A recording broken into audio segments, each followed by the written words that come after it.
Olá pessoal, tudo bom? Então, sejam todos muito bem-vindos aí a mais um vídeo aqui do canal Malcriações Literárias.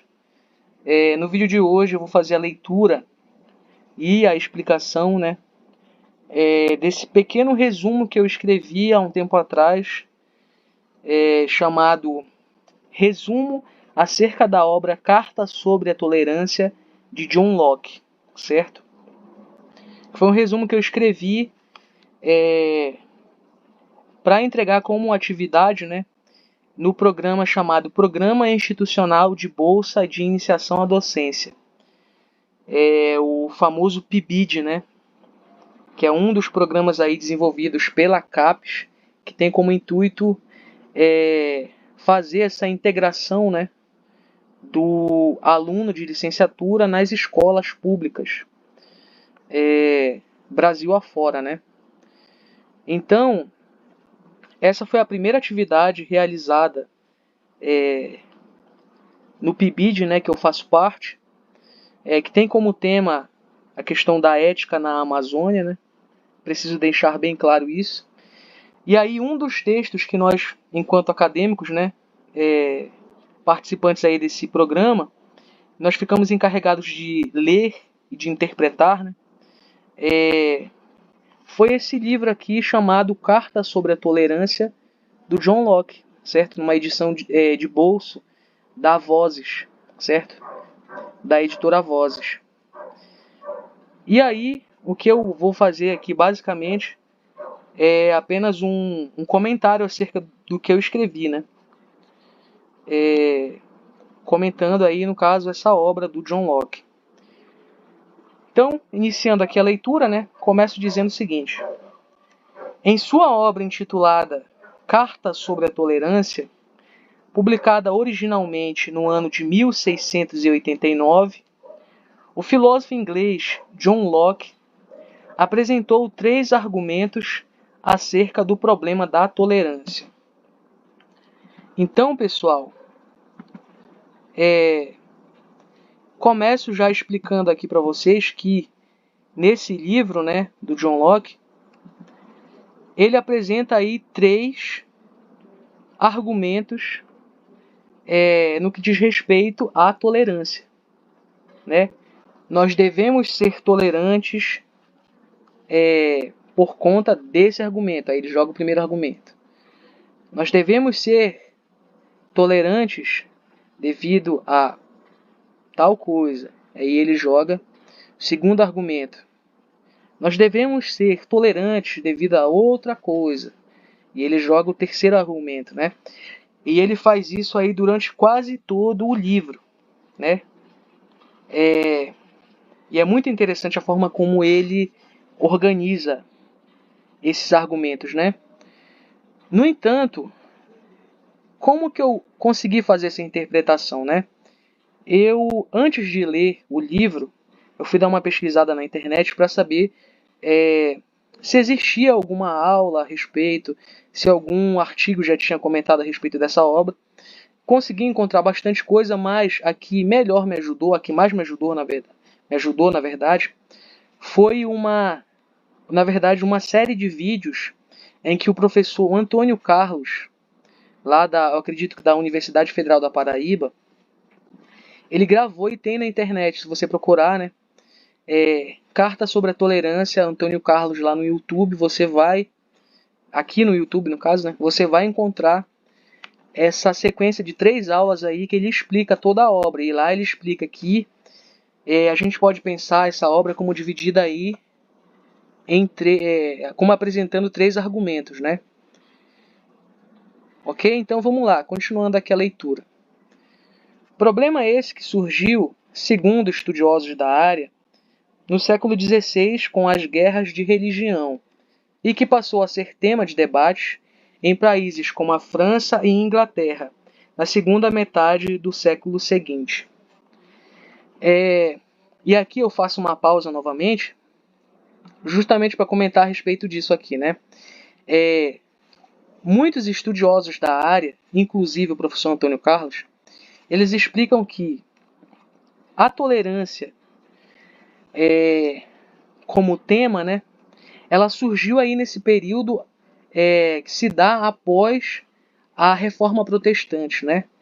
Se você viu aquela aula que eu gravei, né, que é a aula que fala sobre o Tratado sobre a Tolerância do Voltaire, você viu lá toda a explicação, né, mesmo que de forma breve, acerca do que foi a Reforma Protestante e do que ela gerou, principalmente, né? A gente viu lá nessa aula que a Reforma Protestante gerou diversas religiões, muitas religiões surgiram aí nesse período, né? E aí começaram a entrar em conflito. E esses conflitos aí foram que geraram essa questão do debate acerca da tolerância ou acerca da intolerância, assim dizendo, né? Então vamos lá.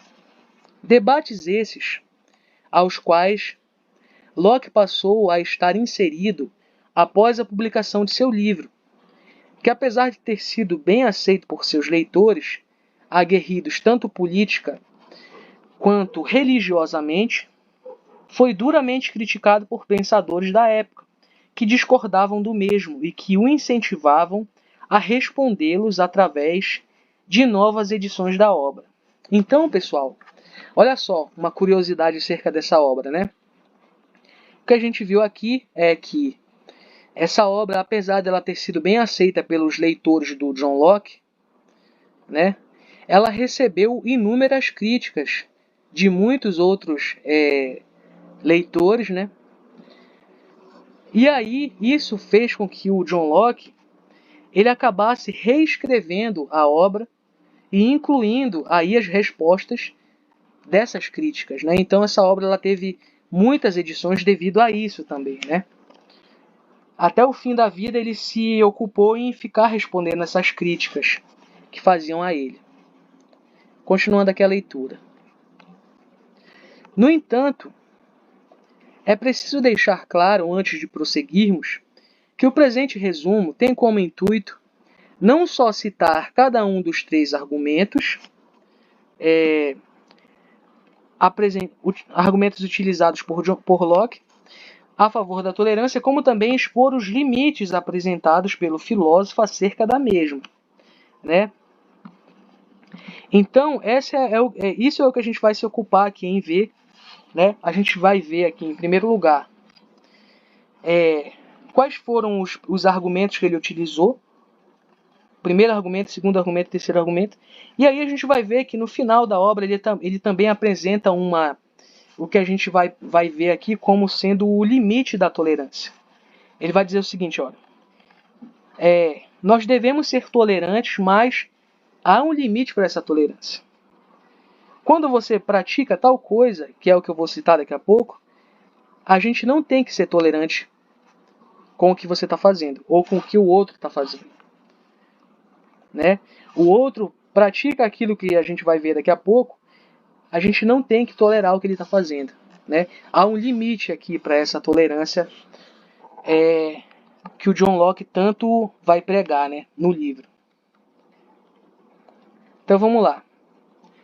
Sendo assim, iniciemos, portanto, citando o primeiro argumento, né, apresentado por Locke em sua obra. O argumento religioso, certo? Então esse aqui é o primeiro argumento que ele vai apresentar para a gente, é o argumento religioso, certo? E aí eu continuo dizendo o seguinte, ó. Através desse argumento, Locke buscou explicar que a religião, referindo-se, é claro, ao cristianismo, tem que deixar bem claro isso, né? Nos ensina valores, como o respeito ao próximo, por exemplo, e que por isso devemos praticar a virtude da tolerância aos outros, mesmo que esses outros tenham uma religião diferente da cristã, o que passou a ser muito comum após a Reforma Protestante, que fez com que a unicidade religiosa passasse a dar lugar a uma diversidade. Daí a importância do debate para o século XVII. Então, pessoal, esse primeiro argumento é o argumento chamado religioso, e ele basicamente diz o seguinte, o John Locke fala assim, olha, nós temos que ser tolerantes porque lá nos mandamentos, lá na Bíblia, né, é ensinado alguns valores, como, por exemplo, amar ao próximo, né, Se eu não me engano, é um dos mandamentos, né? Um dos 10 mandamentos é amar ao próximo como a ti mesmo. E aí nós temos que ser tolerantes justamente porque esse é um valor. A gente tolerar o outro, a gente gostar do outro, amar o outro, né? É um valor ensinado aí pelo cristianismo. E ele estava percebendo que esse valor estava sendo totalmente, como é que eu posso dizer, ignorado aí pelos cristãos da época. Certo? Passemos então aqui para a leitura do segundo argumento. Locke, ao voltar seu olhar para o século XVI, acabou percebendo que inúmeras guerras eram realizadas em nome de Deus. E aí não só nessa época, né? Atualmente nós vemos aí que também existem diversas guerras aí que são iniciadas com essa bandeira, né? Uma bandeira religiosa. Continuando. E a partir disso, escreveu o segundo argumento, o argumento político. Então, pessoal, nós vemos aqui o segundo argumento que ele nos apresenta, que é o argumento político, né? Como que se dá esse argumento? É isso que a gente vai ver agora. Nesse argumento, o filósofo passou a explicar que a diversidade de opiniões em relação à religião não deveria ser motivos de guerra e de discórdia política religiosa, né? Como foi durante o período da assim chamada Santa Inquisição, a qual Locke critica, mesmo que disfarçadamente. Isso aqui é importante, daqui a pouco eu volto nisso, né? No livro. Sendo assim, segundo ele, aqueles que não eram cristãos deveriam ser tolerados, caso contrário, a guerra seria inevitável. Então tem muita coisa aqui para a gente comentar nesse trecho aqui, né? A primeira delas é o que significa esse argumento político, né? Ele dizia o seguinte, olha, uma divergência de opiniões, né, não deve gerar uma guerra. Nós temos que tolerar a diferença das opiniões, né, em relação a essa questão da religião, mas a gente também pode trazer para a nossa atualidade, né? A gente percebe que principalmente quando a gente vai falar sobre política e trazendo para a realidade brasileira, isso ainda ocorre, né? Uma divergência política faz com que as pessoas entrem em conflito, e um conflito que geralmente é fatal, né? E aí vários casos ocorreram aí nos últimos 4 anos de pessoas que, frente, né, a outras que são divergentes delas, né, pensam aí de forma diferente politicamente, elas acabam entrando em conflito, né, com essas pessoas. E há vários casos, se você procurar na internet, você vai encontrar inúmeros casos aí de pessoas que entraram em conflito devido a essa diferença de opiniões, né? O segundo ponto que eu queria comentar nessa parte aqui, nesse trecho, é essa crítica disfarçada que o John Locke faz à Inquisição, ou seja, faz à Igreja Católica, né? Se você viu a aula lá que eu dei sobre o Tratado sobre a Tolerância, você vai perceber uma grande diferença entre a forma de escrita do John Locke e a forma de escrita do Voltaire. Porque no John Locke ele faz uma crítica disfarçada. Ele começa a jogar ali, entre aspas, né, algumas indiretas para a igreja Católica, né? E aí é algo que não acontece no Voltaire. O Voltaire ele fala diretamente com a Igreja Católica. Ele vai lá e ele explica assim, olha, a Igreja Católica fez isso, isso e isso. Os responsáveis pela morte do Jean Calas, né, são esses aqui. Ele vai dando todas as pistas para a gente chegar a essa conclusão. E aí, pessoal, como eu havia dito, né, anteriormente, o Voltaire ele dá essas pistas para que a gente acabe compreendendo que a Igreja Católica é de fato aí quem estava causando aí todo aquele problema, né, naquela época lá. O que acontece aqui, né? Essa é a grande diferença entre os dois, entre o Locke e o Voltaire. O Locke ele faz uma crítica disfarçada. O Voltaire não, o Voltaire ele é bem direto no que ele vai dizer, né? Ele cita nomes aqui diretamente, certo? Continuando aqui a leitura. O Locke ele percebeu que em situações em que a tolerância não era admitida pelo governante, além de haver, como vimos anteriormente, a guerra, a religião cristã acabava sendo imposta à força. E eu vou fazer uma observação aqui daqui a pouco, né? Aos indivíduos, certo? O que não deveria ocorrer, já que, segundo ele, devemos buscar a religião por persuasão interior, né? Ou seja, por livre e espontânea vontade, persuadidos pelo argumento e não obrigados pela força. Então isso daqui é muito importante para a gente compreender essa obra. Ele explica assim, olha, a Igreja Católica, né? Não com essas palavras, né? Ele não cita a Igreja Católica aqui, como eu já havia dito. Mas ele fala assim, a religião ela acaba sendo imposta, ela era imposta naquele período, né? O que não deveria ocorrer. Para ele, a gente deve buscar a religião justamente por uma persuasão interior, ou seja, pela nossa livre e espontânea vontade. Nós devemos escolher estar ali naquela situação de devoção, certo? E não sermos obrigados a fazer isso, certo?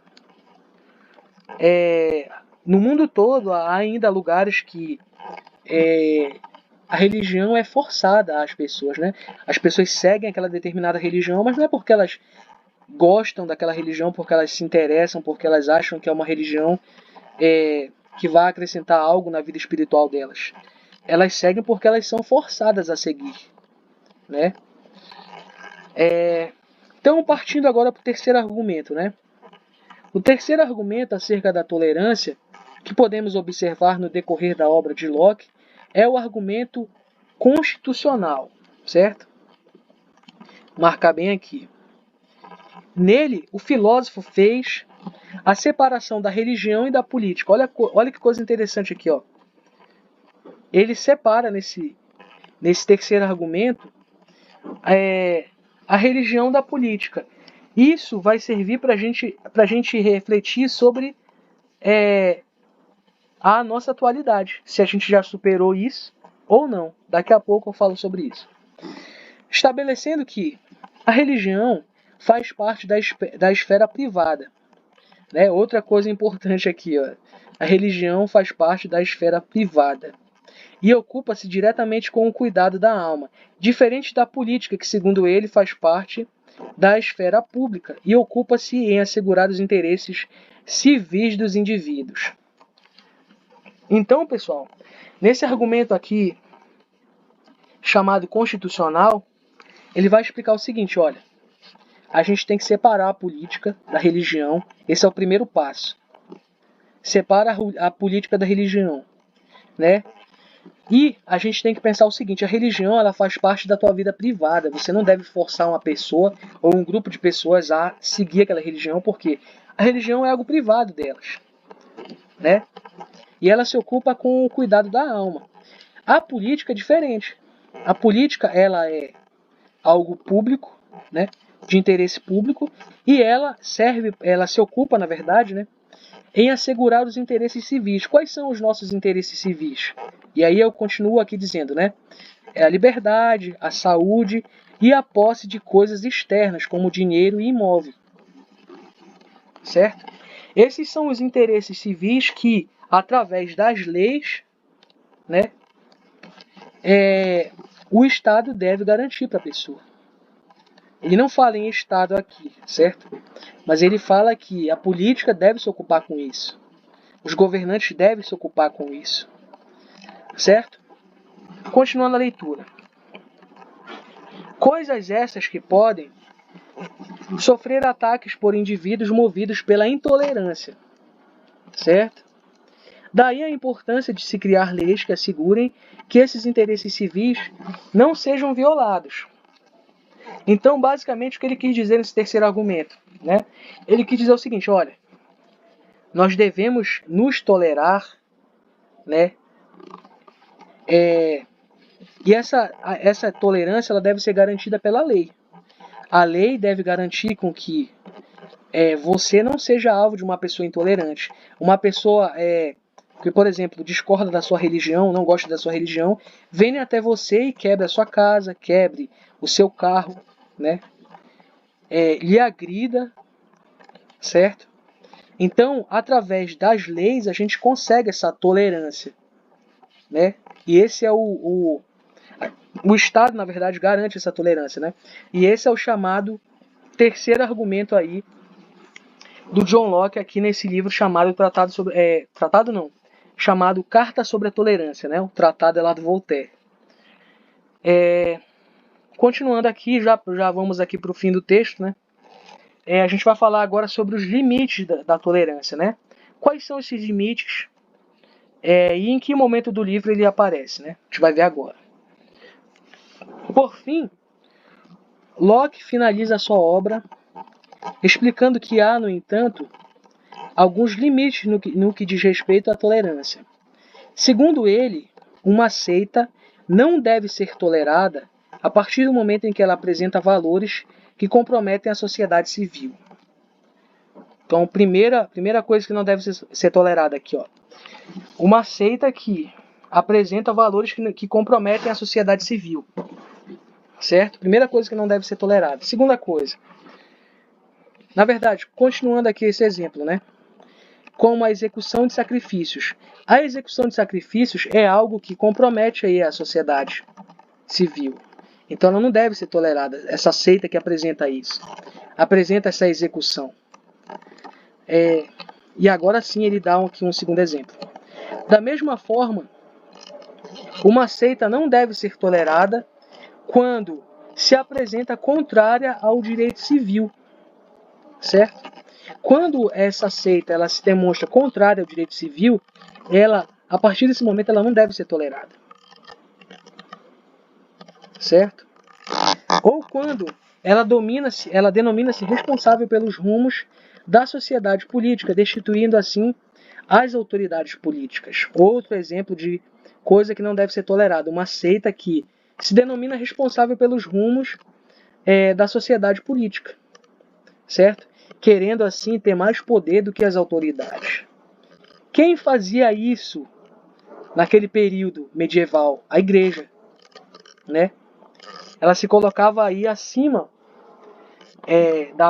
desse poder, né, político, e era ela que comandava tudo lá. Era a Igreja Católica que detinha aí todo o poder. O que nos leva a um próximo limite imposto por Locke acerca da tolerância, que explica que uma seita também não deve ser tolerada quando não permite interferências do magistrado em assuntos religiosos, né? Então, quando uma seita não permite que em assuntos religiosos o Estado, né, o magistrado que ele chama, né, esse é o termo que ele usa, quando uma seita não permite que o Estado venha aqui e saiba o que está acontecendo, sabe quais são os planos, né, religiosos dessa seita, essa seita não deve ser tolerada a partir desse momento, que ela não deixa o magistrado tomar ciência do que está acontecendo, né? Por fim, o Locke explica que, sobretudo, os ateus não devem ser tolerados, tendo em vista que, se não acreditam em Deus, em nenhum Deus, também não são capazes de seguir nenhuma regra de convivência. O que eu acho que foi um equívoco enorme aqui por parte do Locke, certo? Porque eu conheço inúmeros ateus que conseguem viver muito bem em sociedade, conseguem respeitar os outros, que sabem e que mesmo sem querer, né? Na verdade, mesmo sem ter ciência disso, ou tem, não sei, acerca dos mandamentos, eles acabam seguindo, né? Conheço aí inúmeros ateus que não fazem mal a ninguém, que simplesmente vivem a vida deles, né? Que sofrem muito preconceito, mas que não retribuem esse preconceito, né? Conseguem viver bem em sociedade. Aqui, segundo Locke, os ateus não conseguem viver bem em sociedade porque eles não seguem, pelo fato deles não conseguirem não saberem ou não quiserem, né, acreditar em Deus, eles não conseguem viver bem em sociedade, segundo ele. Eu discordo disso. Conheço muitas pessoas que vivem bem em sociedades e são ateus, certo? E aí finalizo dizendo o seguinte: o que podemos notar ao lermos a obra de Locke é que, em todos os casos, as autoridades políticas devem punir severamente esses limites ultrapassados, certo? Então, pessoal, basicamente aí é essa a conclusão que o John Locke acaba chegando, né? A de que, ao ultrapassarmos aí esses limites que eu acabei de citar, né? O magistrado deve punir severamente as pessoas, né? E aí houve esse equívoco aí por parte dele, pelo menos ao meu ver, né? Com relação aos ateus. Mas os outros limites que ele cita eu concordo plenamente, né? O fato de que existem seitas religiosas que pregam a execução, que transgridem aí os direitos civis. Sou totalmente contra isso, mas aí a gente achar que uma pessoa, pelo fato dela ser,